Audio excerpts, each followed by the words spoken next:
Hello, hi. Somebody reached out to us and was asking what are some mistakes we've made before in the business, laundry, and I'm not going to talk about business generally. Every business there's a mistake. You always make mistakes. Wrong employee, people that damage clothes. We had so many challenges, so many. In fact, every day, even last week, there are challenges. But I'm just going to mention just five key ones that we had and how we were able to deal with them. Okay, five mistakes. Our first mistake, like I say in my video, was doing everything ourselves. I was the presser, I was the ironer, I was the washer, I was the marketer, I was the delivery guy. No, no, no, no, no. You can't keep doing that. Okay. You find out the moment piece. I remember when we finally got the part-time washer and the part-time presser. It took so much energy off us. I was as against running around all over the place and helter skelter. It was crazy. When we got the first presser that was doing part-time, who when he finishes part-time, not full-time, because we couldn't afford it. He finishes where he's living, he comes back where he was working, he comes back, irons for us, counting. The next morning the washer will come again and we're rotating that. It took a lot of things off us. The thing is that sometimes many of these things are penny wise pounds foolish. We think we're saving money, but you're actually overstretching yourself and you're not achieving much. Okay? That's the first point. Second one is undercharging. During the course of our journey, imagine you're charging 500 per item, and because you're desperate, you really need customer, you need your desperate, and somebody brings 25 items, and he tells you, yeah, you charge 500, but I'm going to pay you 100 naira because I have 25, and you rush and take it. That's what happened to us. At the time, our factory was full. We were washing, so busy, but we weren't doing tractions. Numbers weren't getting, we weren't seeing the money. Our staffs were tired, were knackered, and we weren't seeing money. We're tired doing so much. Because what happens is that the guy say, there's one cheap laundry guy there. Oh. The guy, I don't know how they do him. They wash cloth 50 naira. And we're just tired. So what do? You have to review. You have to review your prices. What are your cost of production? Okay. My cost of production might be different from yours because I use a big gen. Or I have an outlet I pay 4 point something million naira a year. I have an outlet I pay 1 point something. So, but if you're in a place that is just you, if you can be able to factor your price. So maybe I'm going to talk about how to arrive at cost of production. You must know your cost of production. You don't decide to say, oh, subsidy don't come out, fuel don't increase, so you increase price. Oh, they don't come out for you drop price. No, no, no, no, no. You're not. If not, you're going to be like a roadside guy. You're never going to progress and grow. You should know your costing so that you don't overcharge, and most importantly, you do not undercharge. The worst part is undercutting yourself. That is bad. Okay. The third one is no generator. I told you about when we didn't have a gen when we started, and 6 months into it, we became prayer warriors. Then, God forbid, our transformer got damaged. It was a madness for us. Okay, we became prayer warriors, praying for NEPA to bring light. You need to see, we jump out at night. Sometimes NEPA brings light at 3:30 in the morning, so we jump up and we're ironing like mad people. No, that's not a way to run business. So what we do was so challenging then that we couldn't operate. We kept delaying, missing deadlines. We were having high blood pressure. So what we I approached a customer who does like 7,000 naira washing a month, and generator was 25,000 then. This Elopax or Elopax 2.7, if I can remember. That's what we bought, and he gave us a loan, a soft loan. I asked him for 10. I presented to him, look, you know what? I'm going to wash for you for 6 months for free. Borrow me money, and now you charge me 10%. And the guy gave us, and but I removed the interest. But I worked for him for 6 months, and I paid back in 3 months. But guess what? I went back to that person. Another topic I'm going to talk about is how to get loan. I went back to the same customer, and I took again. He gave me loan to buy my dryer. He gave us loan to buy our washing machine and some other until it was beyond his capacity. But the most important part, I kept to my words. Many of you say, after I know will kill myself. The country they owe, Nigeria they owe. Who am I? You're a man without integrity. You are a man without integrity. You don't deserve to grow. Someone borrows you money, whether it's a bank, a family, a friend, a customer, strive to pay. Even us, we have facilities we borrow, we are running, we have some facilities we are servicing 2 point something million naira every month. Sometimes we run late to charity. You call the banker. I'm sorry, I'm running late. Please give me extra 1 week. Don't stop picking their calls.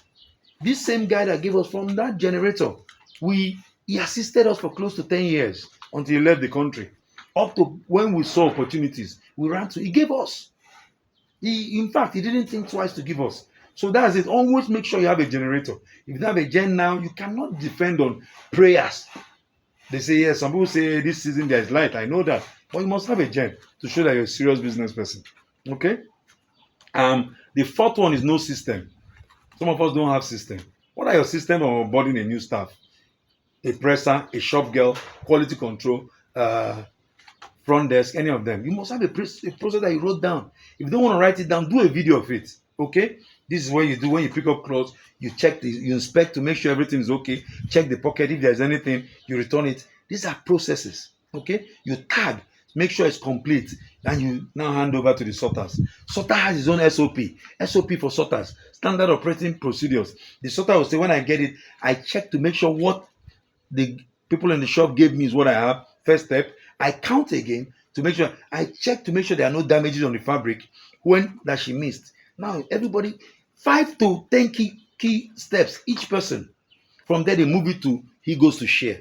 The washer has SOP. Their SOP is not to just take and wash. No, inspect first. There are no damages. There is nothing, because at the under you say, anything I take before I wash is acknowledged by me to bear responsibility. Under your SOP, this thing, which they all see and sign.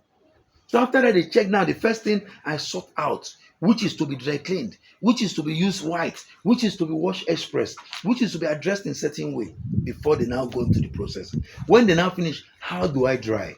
Do I put this in dryer? Do I use hanger? If there is no dryer, what is the alternative? This must be documented. And when you employ them, they sign. With this, you will sleep well at night. With a structured SOP. Same processes for the pressers. Even you, if you're the one doing everyone, you should have an SOP for yourself. SOP are what big multinationals do, and they keep their quality. For the next 10 years, Coca-Cola quality will be the same, because they have a percentage of water, to the percentage of sugar, to the percentage of anything they are adding into their recipe. That is what an SOP is. Most of us do not have. Okay? You must have it. The fifth one is mixing business with pleasure. Many of us think the business is with us. They should take the EFCC to arrest many of you. Now, customer pays you 10,000 naira. And you're going back home. Your wife calls you, there's no soup. And you say, oh, send the account. You text her 4,000. You should be arrested. That money is not yours. You're going out. Your daughter calls you. Mommy, they said we should buy exercise book. How much? 3,000. You take 3,000 from money that is not. It belongs to the company. Even if it's a one-man business. That's why many of us are not growing. Now, someone will say, but what will I do? Now it's my business. No.